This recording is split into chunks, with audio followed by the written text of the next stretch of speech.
વડોદરામાં હેલ્મેટના કાયદાનો પૂજા કરીને વિરોધ કરવામાં આવ્યો છે. સહેજપુરા વિસ્તારમાં હેલ્મેટને રસ્તા વચ્ચે જ પૂજા કરવામાં આવી હતી. પહેલા રસ્તા સુધારો પછી હેલ્મેટના કાયદાની માંગ કરી છે લોકોએ. ખરાબ રસ્તાના કારણે લોકોમાં અકસ્માતનો ભય રહે છે.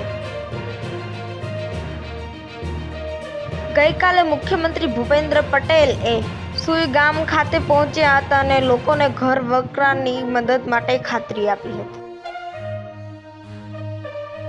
છેલ્લા કેટલાય દિવસથી ગુજરાતમાં સમાચારનો મુદ્દો હોય તો એ છે હેલ્મેટ. પરંતુ હવે સરકારે રાહતનો મહત્વનો નિર્ણય લઈ લીધો છે.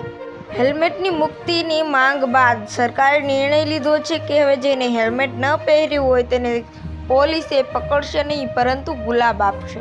પોલીસ ગુલાબ આપીને હેલ્મેટના કાયદાનું જાગૃતિ ફેલાવવા માટે પ્રયાસ કરશે.